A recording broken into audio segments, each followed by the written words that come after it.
माय माऊली नमस्कार. 18 पुराणातील एक पुराण श्री गरुड पुराण महात्म्य कथासार अभिवाचन करत आहे. अध्याय 3. प्रथम श्री शिवशंकराला नमस्कार करून प्रारंभ करते. ओम नमो परमात्मने नमः. ओम श्री परमात्मने नमः. भाग 30. पवन विजय स्वरोद्वय. सुत म्हणाले, शंकराने गौरीला देहात असलेले ज्ञान सांगितले. कोणते ज्ञान सांगितले? आपल्या देहात असलेले ज्ञान सांगितले. चंद्र, अग्नी, रवी, पृथ्वी, सौरी हे आप होत. आप म्हणजे पाणी. वायूत स्थित राहणारा राहू होय. गुरु, शुक्र, चंद्र वामनाडीत असतात. दक्ष नाडीत शनी, चंद्र जर असेल तर त्याप्रमाणे शुभ किंवा अशुभ घटना होतात. या देहात अनेक गुण दर्शविणाऱ्या विविध नाड्या आहेत. बेंबीच्या खालील भागामध्ये स्कंद असतो. बेंबीच्या खालील भागामध्ये काय असतं? स्कंद. तो फार महत्त्वाचा होय. यात्रा, सर्व कार्य, विषांचा उतार होणे या दृष्टीने इडा ही नाडी महत्त्वाची होय.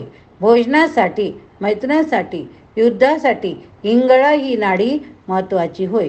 क्षुद्रकर्मासाठी दक्षिणा ही नाडी योग्य होय.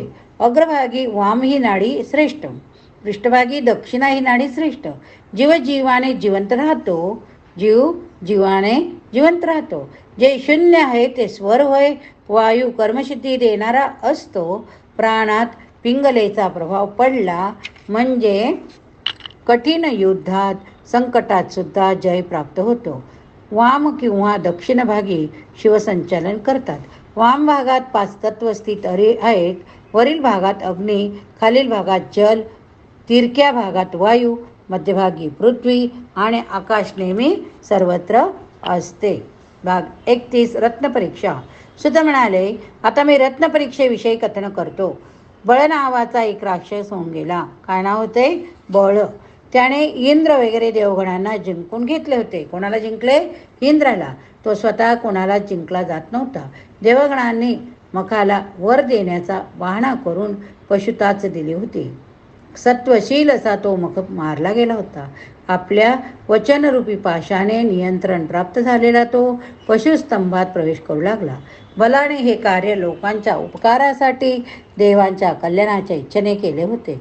सत्वाने शुद्ध असलेल्या त्याचे संपूर्ण अवयव रत्नरूप झाले. त्यानंतर आकाशमार्ग, विमानमार्ग यातून वाहन वेगाने पडत असताना काही रत्न नदीत, पर्वतावर, अरण्यात पडले. तेथे रत्न निर्माण होताच राक्षस, विषवाल, व्याधीचे नाशक, दुष्टांचा नाश करणारे उत्पन्न झाले. हिरा, मोती, पद्मराग 5 रत्न आहेत. इंद्र, नीलमणी, बेरील रत्न, पुष्पराग, कर्कटन, सपुलक, रुधिराख्य, संवित स्फटिक, विद्रुम, मणी या रत्नाचा रत्नपारखी लोकांनी प्रयत्नपूर्वक संग्रह केला. त्यांनी सर्व प्रकारच्या रत्नाचे आकार, रंग, त्याचे गुण, दोष, त्याच्यापासून मिळणारी फळं याचा सखोल अभ्यास व निरीक्षण केले. त्यानंतर सर्व शाखातील विद्वानांनी रत्नापारखी लोकांकडून रत्नाच्या किमती जाणून घेतल्या. वाईट लग्नात आणि वाईट दिवसात निर्माण झालेली रत्न दोषयुक्त असतात. गुणसंपत्तीच्या दृष्टीने ही नसता. स्त्रीच्या इच्छा असणाऱ्याने परमेश्वर कृपेने नीट लावून, सुलाखून, पारखून रत्न घ्यावी. ती वापरावी किंवा त्याचा संग्रह करावा. रत्नपारखी लोकांनी महान प्रभावशाली हिराच मानला आहे. पूर्वी उत्तम प्रकारे हिऱ्याची पारख केली जात असे. हेम, मातंग, सौराष्ट्र, प्रौंड्र, कलिंग, कौशल, बेटा तट, सौसोवीर हे 8 व्रजाचे विहारक असतात. हिमालयात तयार होणारा हिरा थोडा ताम्रवर्णाचा असतो. वैष्णातटीय व्रज म्हणजे हिरा चंद्राच्या किरणासारखा प्रकाशयुक्त असतो. सौवीर व्रज मेघवर्ण असतो. तो सौराष्ट्रात सापडतो. कलिंग देशात सापडणारे रत्न सोन्याच्या रंगासारखे असते. कौशल देशात उत्पन्न होणारा हिरा पिवळ्या रंगाचा असतो. ज्या हिऱ्याच्या पार्श्वभागी योग्य प्रकारे सरळ रेषा असते, बिंदू असतो, तो हिरा चांगला. तो दोषरहित असा हिरा परमाणूच्या आकारासारखा सापडतो. हिरा पांढरा, पिवळा, पिंगट, शनय, श्याम, तांबडा वर्णक्रमाने विष्णू, वरुण, इंद्र, अग्नी, पितृपती, वायुदेवता यांच्या वर्णाचे द्योतक होत. विद्वान माणसाने व्रजाचा स्वीकार कधी करू नये. गुणयुक्त हिरा हा शुभ असतो. दोषयुक्त हिरा दोष किंवा संकटे निर्माण करतो. ज्या हिऱ्याचा एखादा भाग तडा गेलेला असतो तो किती गुणयुक्त असला तरी आपल्या घरात ठेवू नये. शुद्ध मलविरहित सूट योग्य प्रकारे रेषा असलेला रंगयुक्त लहान, ज्याचा पार्श्वभाग चांगला, ज्याच्या दोष नाही, जो इंद्राच्या व्रजाप्रमाणे किरणांनी युक्त असा हिरा या जगात प्राप्त करणे सहज शक्य नसते.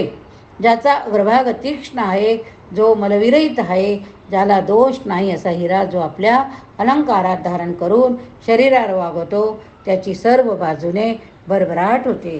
ज्याला जल याचे अशाच प्रकारच्या अन्नभयाचे कारण उरत नाही. पुष्पराग, पराग, लोह, गोमेदक, वैदुर्य, स्फटिक, त्याचप्रमाणे अन्य विभिन्न प्रकारच्या खड्यापासून कुशल कारागीर हिऱ्याची प्रतिरूपे म्हणजे नकली किंवा खोटे हिरे तयार करतात. म्हणून योग्य रत्नपारखी माणसाकडूनच रत्नाची परीक्षा करावी. सर्व रत्नात व्रजाची प्रमुखता असते. तिरके छिद्र असलेले रत्न नीट पारखून घ्यावे.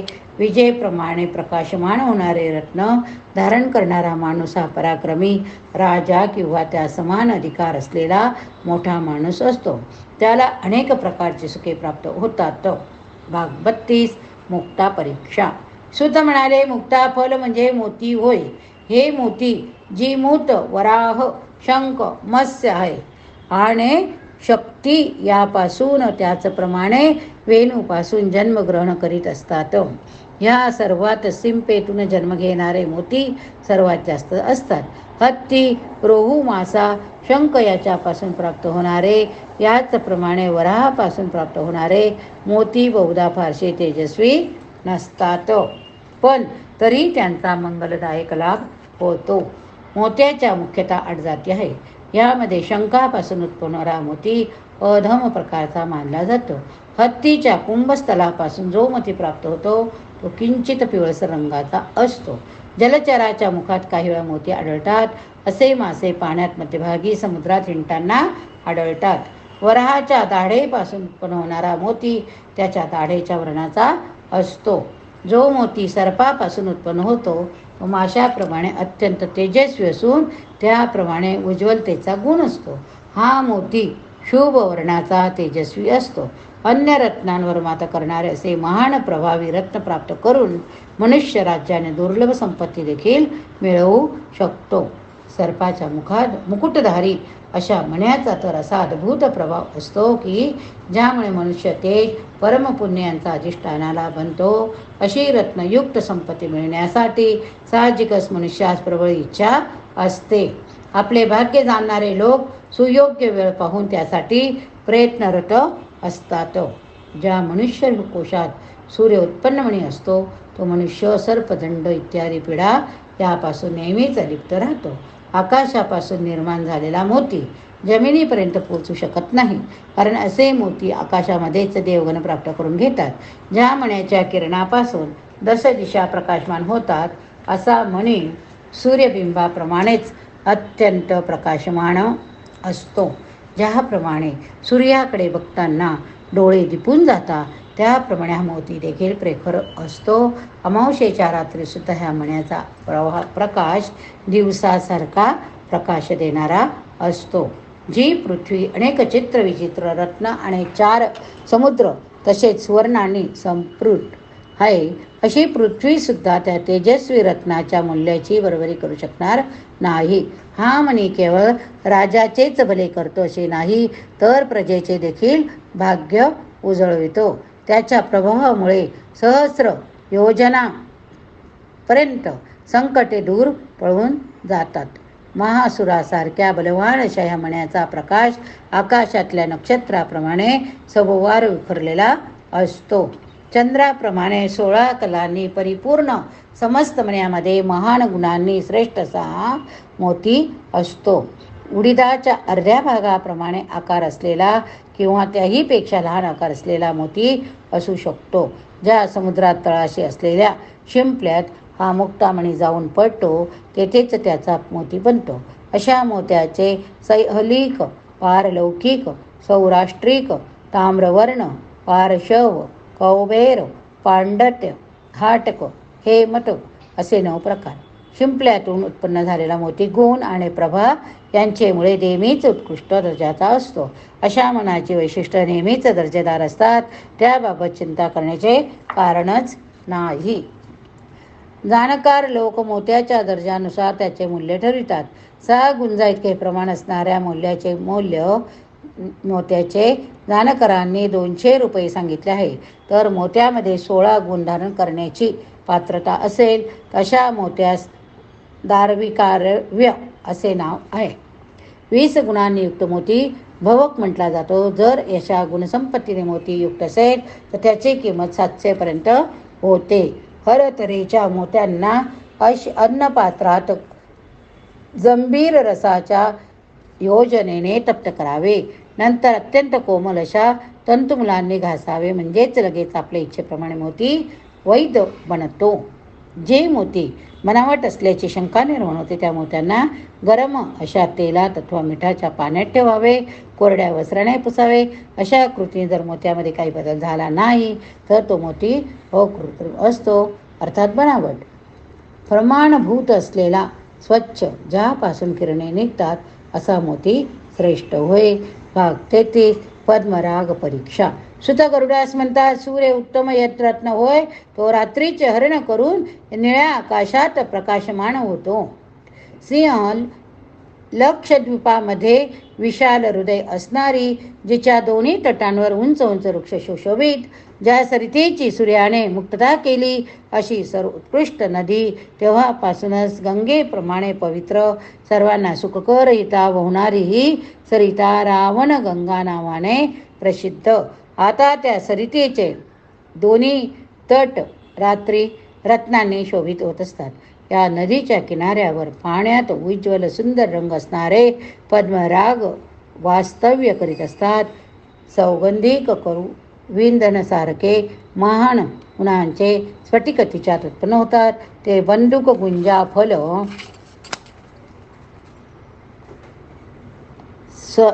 स्फलेंद्र गोप जवासारखे रक्तवर्णी धाक फुलाप्रमाणे प्रकाशमान असतात.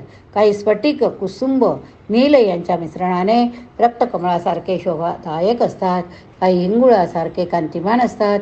तेज, कठीणता आणि महानता ह्या गुणांनी युक्त स्फटिक सारखेच असतात.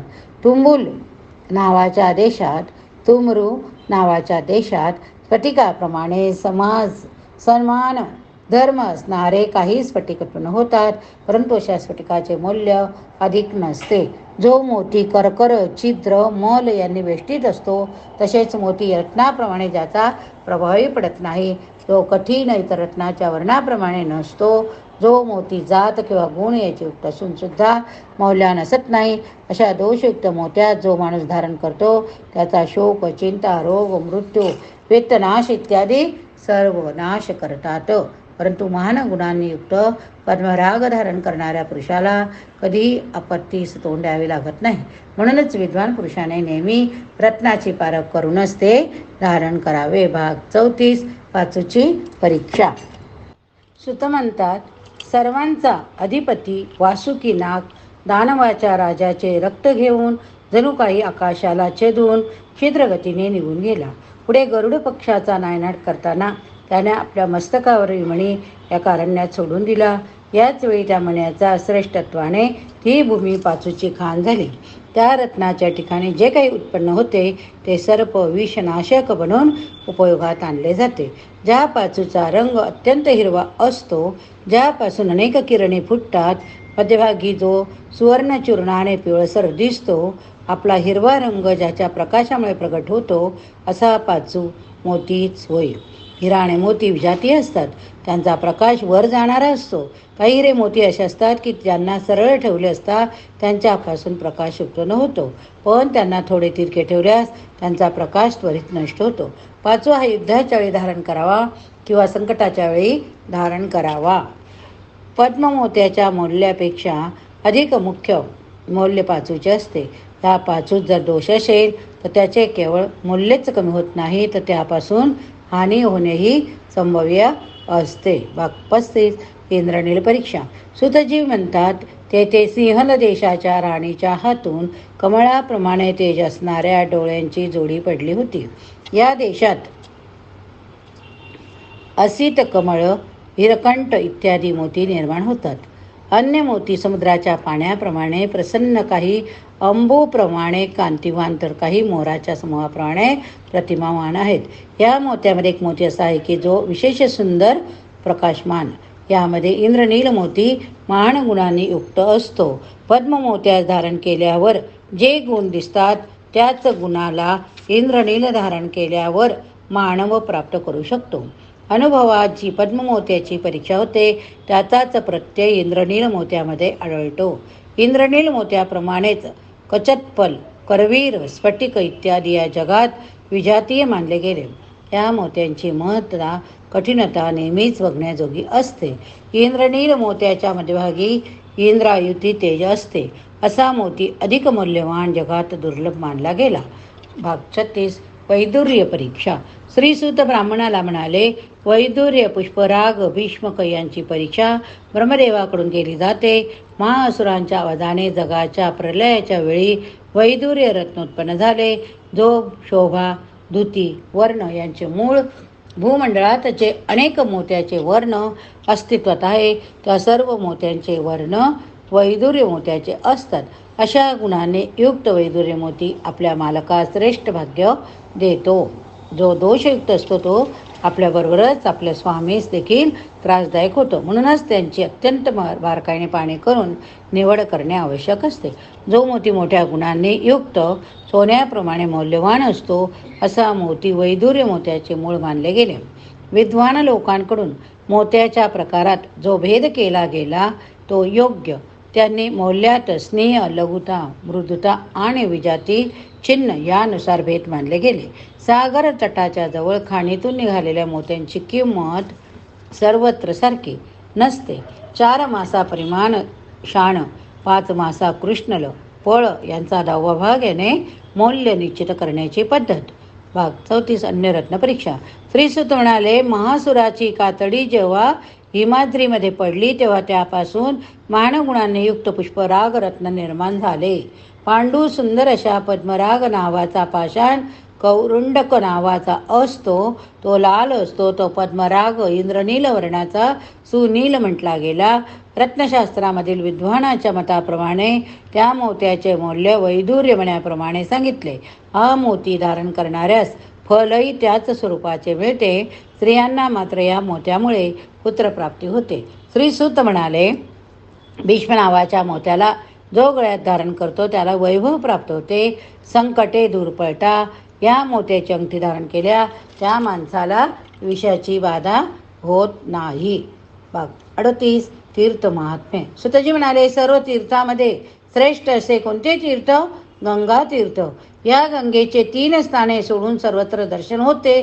ती स्थान म्हणजे हरिद्वार, प्रयाग, गंगासागर संगम होय. प्रयाग हे महत्त्वाचे तीर्थ. महात्म्याला, मृतात्म्यांना मुक्ती देणारे होय. कुरुक्षेत्रामधील परमोत्तम श्रेष्ठ या तीर्थावर दान धर्मा करणारा माणूस मुक्ती भुक्ती दोन्हीही मिळवितो. द्वारकापुरी अत्यंत रमणीय तीर्थ. केदार तीर्थ प्रकारच्या पापांचा नाश करणारे. याशिवाय कांचीपुरी, तुंगभद्रा, श्रीशैल, रामेश्वर इत्यादी क्षेत्र तीर्थ. या सर्व तीर्थामध्ये केलेले स्नान, दान, तप, पूजा, श्राद्ध, पिंडदान आदी कर्म अक्षय होतात. गोदावरी नदी महान तीर्थ स्वरूपशी, तर पयोष्णी उत्तम वर देणारी. ही सर्व तीर्थ सर्व प्रकारच्या पापांना शुद्ध करणारी, मोक्ष देणारी होय. ब्रह्मध्यान म्हणजेच एकांत अशा जागेत एकाग्र चित्ताने ब्रह्माचे चिंतन करणे हे एक श्रेष्ठ तीर्थ मानले गेले.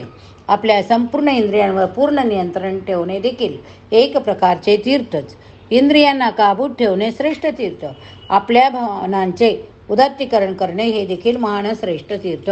जो मनुष्य सर्वांनाच ब्रह्ममय मानतो त्याची दृष्टी, बुद्धी यात तीर्थ अर्थात विकारी काहीच नाही. सर्व नद्या, सर्व पर्वत देवांच्या कृपेने पवित्र तीर्थरूप झालेले. गंगाद्वार, कुशावर्त, विद्यक इत्यादी ठिकाणी स्नान करणाऱ्या मनुष्यास या दुनियेत पुनर्जन्म घ्यावा लागत नाही. अर्थात तो जीवनमरणाच्या फेऱ्यातून मुक्त होतो, त्यास संपूर्ण मोक्ष मिळतो. गया महात्म्य भाग 39. गयाचं महात्म्य बघूया. ब्रह्मदेव व्यासदेवांना म्हणाले, सर्व तीर्थामध्ये परमेश्वर स्वरूप सर्वश्रेष्ठ असे गयेचे महात्म्य. हे तीर्थ जगातील सर्व सुखाचा प्रत्यय देणारे, जीवनमरणाच्या बंधनातून मुक्त करणारे. जो मनुष्य या तीर्थावर यज्ञ, याग, श्राद्ध, पिंडदान, स्नान करतो, तो स्वर्गात ब्रह्मलोकात स्थान मिळवितो. त्यास परत नरकात जाण्यास त्रास होत नाही. भगवानाने 5 कोस विस्तार असणारे गया तीर्थ ब्राह्मणांना दिले, तेव्हा ब्राह्मण भयंकर चिडले. त्या ब्राह्मणांना 3 पिढ्यांपर्यंत विद्या, धन, दौलत मिळणार नाही असा शाप होता. असा शाप मिळाल्याने ब्राह्मणाने ब्रह्मदेवास विनंती केली. तेव्हा ब्रह्मदेवांनी त्यांच्यावर दया केली. त्यांना असा उत्शाप दिला की ते अत्यंत पुण्यवान असे लोक गयेमध्ये श्राद्ध विधी करतील, त्यांना ब्रह्मलोक प्राप्त होईल. त्या लोकांकडून माझी पूजा केली जाईल. आपला ब्राह्मण लोकांची देखील ते पूजा करतील. मुक्तीचे 4 प्रकार सांगितले गेले, ते म्हणजे ब्रह्मज्ञान, गया तीर्थात श्राद्ध, गायीच्या गोठ्यात मरण, कुरुक्षेत्रात निवास. गयेमध्ये श्राद्ध केल्याने वाईट मृत्यू येणारा माणूस मुक्त होऊन जातो. गया क्षेत्रात पिंडदान केल्याने मनुष्य जे फळ मिळतो त्याचे तर वर्णन मी 1000 वर्ष सांगू लागलो तरी काळ पुरणार नाही. अर्थात थोड्या वेळात सांगण्यास असमर्थ इतके त्याचे महत्त्व होय. गयेमध्ये तीर्थ महात्म्य. गयेचे क्षेत्र 5 कोस विस्तीर्ण, त्याचे 1 कोस गयेचे शिर. या ठिकाणी देवामध्ये श्रेष्ठ असा भगवान जनार्दनाचे निवासस्थान आहे. या पितामह देवाच्या दर्शनाने माणूस सर्व प्रकारच्या पापापासून मुक्ती प्राप्त करतो. निरामय लोक अर्थात स्वर्गाची प्राप्ती करतात. त्यास या जगात मरण जन्मास येण्याचे कारणच उरत नाही. गयेमध्ये जो ब्राह्मणाची पूजा करतो तो माणूस ब्रह्मलोक सहज प्राप्त करतो. प्रातःकाळी जो मनुष्य गायत्री मातेचे ध्यान करतो तो देवाच्या पूजेचे फल प्राप्त करतो. सत्कार्य करणारे थोड्याच अवधीत बरेच पुण्य प्राप्त करतात. असे लोक आपल्या 21 पितरांना ब्रह्मलोकाचे पुण्य प्राप्त करून देतात. त्यांच्या नावाने श्राद्धविधी करतात. म्हणूनच या भूमंडळात गया क्षेत्र परमपुण्य क्षेत्र होय. अग्नी गयेचे शिर तर त्यात परमश्रेष्ठ होय. गयेमध्ये एकही स्थान नाही की जे तीर्थरूप नाही. 5 कोस व्यासाच्या तीर्थामध्ये पिंडदान करणारा माणूस अक्षयशा पुण्यास प्राप्त करू शकतो. गयेसारख्या ठिकाणी 1 वेळेस पिंडदान केले तरी त्या माणसास दुर्लभ असे काही नाही. जो मनुष्य कृष्ण शुक्ल दोन्ही पक्षात गया क्षेत्रात राहतो तो देखील आपल्या 7 कुळांना पवित्र करतो. गयेमध्ये तीर्थ महात्म्य. कर्तव्य भाग 41. ब्रह्मदेव म्हणतात, गयेला जाणाऱ्या मनुष्याने प्रथम शास्त्र शुद्ध श्राद्ध करावे, नंतर कापट वेश धारण करून संपूर्ण गाव प्रदक्षिणा करावी. गया क्षेत्राला जाणाऱ्या मनुष्याने उपवास, मुंडन आदी वाटेत येणाऱ्या तीर्थामध्ये करावे. गयेच्या ठिकाणी श्राद्धविधी रात्री करावे. पिंडादी क्रिया करणाऱ्याने तेथे अशी प्रार्थना करावी की सर्व देवांनी येथे यावे, रक्षण करावे. माझे जे पितरगण आहेत त्यांना पिंड देण्यासाठी मी येथे आलो आहे. प्रथम दिवशी असे कार्य करावे. दुसऱ्या दिवशी धर्मारव्य मतंग नदीमध्ये पिंडदान करावे. असे केल्याने मनुष्य वाजपेय यज्ञाचे फल प्राप्त करतो. ब्रह्मतीर्थात स्नान करून पिंडदान केल्याने मनुष्य राजसूय, अश्वमेध या दोन्ही यज्ञाची फलप्राप्ती करतो. तिसऱ्या दिवशी ब्रह्मसदनात जाऊन स्नान तर्पणादी कार्य करावे. चौथ्या दिवशी फल्गू तीर्थामध्ये जाऊन स्नान देवादिकांना तर्पण करावे. सूर्य, चंद्र, कार्तिक यामध्ये केलेले श्राद्ध अक्षय होते. काही ठिकाणी आईचे स्वतंत्र श्राद्ध करावे. बाकीच्या ठिकाणी मात्र पतीबरोबर श्राद्ध कर्म करावे. रुद्रपालाला स्पर्श केल्याने जगात परत जन्म धारण करावा लागत नाही. गयेचे जे शिर आहे त्या ठिकाणी शमीच्या पानांनी पिंड द्यावे. 5व्या दिवशी गदालोल तीर्थात स्नान करावे. वडाच्या खाली पिंडदान करावे. त्यामुळे सर्व कुलाचा उद्धार होतो. विशाल गया तीर्थात पिंडदान केल्याने मनुष्य अनेक पुत्रांना जन्म दिला जातो. पिता, आजोबा, पंजोबा, माता, आजी, पणजे. आईचे आई, वडिलांचे वडील, आईच्या वडिलांचे वडील, आईचे आजोबा, अन्य जे असतील त्या सर्वांचे नाव घेऊन हे पिंडदान करावे. गया तीर्थात पिंडदान करण्याचे वर्णन या ठिकाणी करण्यात आले. अर्थ एवढाच की माणसाने मृत माणसाच्या स्मरणार्थ काहीतरी अन्नदान करावे, त्याचे गुण आठवून धर्माचरण करावे. या ठिकाणी हा भाग संपला. पुढील भागात आपण मन्वंतर वर्णन बघूया. हरये नमः. पुराणां सर्वशास्त्राणां प्रथमं ब्रह्मणा स्मृतम् उत्तमं सर्वलोकानां सर्वज्ञानोपपादकम्.